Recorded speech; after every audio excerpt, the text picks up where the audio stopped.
Welcome to ప్రగతి పదం. నేను మీ KV. Telugu రాష్ట్రాల్లో బెట్టింగ్ యాప్స్ వ్యవహారం ఎంతవరకు వచ్చింది?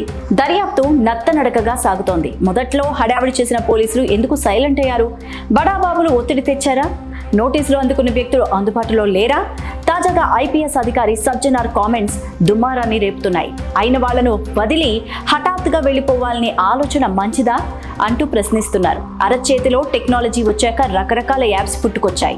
ప్రతిదానికి నెగటివ్ పాజిటివ్ ఉంటుంది. స్మార్ట్ ఫోన్ అరచేతిలోకి వచ్చాక లాభాల కంటే నష్టాలే ఎక్కువగా కనిపిస్తున్నాయి. వీటికి ఎడిక్ట్ అయ్యి రకరకాల వ్యసనాలకు అలవాటు పడుతున్నారు యువత.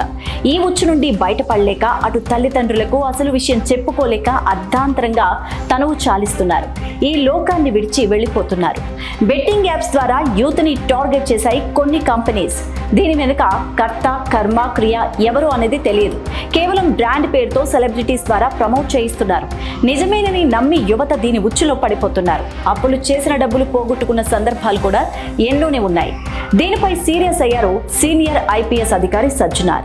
సోషల్ మీడియా వేదికగా #Say No to Betting Apps అనేది పెట్టారు. తెలుగు రాష్ట్రాలను కదిలించింది యాప్. తాజాగా బెట్టింగ్ యాప్స్ ఉచ్చులో పడి స్టూడెంట్ ఒకరు ఆత్మహత్య చేసుకున్నారు. దీనిపై ఐపీఎస్ అధికారి సజ్జనార్ ఎక్స్ వేదికగా రియాక్ట్ అయ్యారు. వద్దు, ఆత్మహత్య ఆలోచనే రానివ్వద్దు. కష్టం వచ్చిందని క్షణికావేశంలో నిండు ప్రాణాన్ని నిమిషంలో తీసుకుని ఏం సాధిస్తారని సూటిగా ప్రశ్నించారు. బలవన్మరణాలు చేసుకుంటే కష్టాలు బాధలు పోతాయా అంటూ ప్రశ్నించారు. అయిన వాళ్ళందరినీ వదిలి ఇలా హఠాత్తుగా వెళ్ళిపోవాలనే ఆలోచన మంచిది కాదు. చనిపోవడానికి ఒక్కటే కారణం కానీ బతకడానికి 1000 కారణాలుంటాయి. ఈ విషయాన్ని తెలుసుకోండి. బలవన్మరణాలు వద్దు, బతికి సాధించడమే ముద్దు అంటూ రాసుకొచ్చారు సజ్జనార్. ఇక బుధవారం రాత్రి ఎంటెక్ స్టూడెంట్ బెట్టింగ్ యాప్ ఉచ్చులో పడ్డారు. దీని నుంచి బయటకు రాలేక ఆత్మహత్య చేసుకున్నాడన్నాం.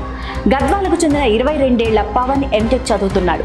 ప్రస్తుతం అత్తాపూర్లో అద్దెకుంటున్నాడు. బ్యాచులర్ అంటే చెప్పాల్సిన అవసరం లేదు. దగ్గరలో పేరెంట్స్ ఉండరు. చేస్తున్నది తప్పు అని చెప్పేవారు తక్కువ మందే ఉంటారు. ఆ విధంగా ఆన్లైన్లో బెట్టింగ్ యాప్లకు అలవాటు పడిపోయాడు. డబ్బులు వస్తాయని ఆశతో అప్పులు చేసి మరీ నష్టపోయాడు. దీని నుంచి బయటపడడానికి తెగ ప్రయత్నాలు చేశాడు. ఈ విషయం తండ్రికి తెలియడంతో పలు దఫాలుగా డబ్బులు కూడా పంపారు. చివరకు తన దగ్గరున్న బైక్, సెల్ ఫోన్ సైతం అమ్మేశారు. అయినప్పటికీ అప్పులు ఏమాత్రం తీరలేదు. ఈ సమస్య నుంచి బయటపడలేక ఆందోళనకు గురయ్యాడు. మానసికంగా కుంగిపోయాడతను. బుధవారం రాత్రి రూమ్లోనే ఎవ్వరూ లేని సమయంలో ఉరేసుకొని ఆత్మహత్యకు పాల్పడ్డాడు. సమస్యలు వచ్చిన ప్రతిసారి ఆత్మహత్యలు చేసుకుంటూ పోతే దేశంలో పుట్టిన వారి కంటే చనిపోయే వాళ్లే ఎక్కువ మంది ఉంటారు. చేసిన అప్పును మెల్లగా తీర్చడానికి కష్టపడాలి. అప్పుడే అన్ని సాధించిన వాళ్ళం అవుతాం. చేతికి అంది వచ్చిన కొడుకు ఇలా ఆత్మహత్యకు పాల్పడితే తల్లిదండ్రులు కుమిలిపోతారు. తస్మాత్ జాగ్రత్త.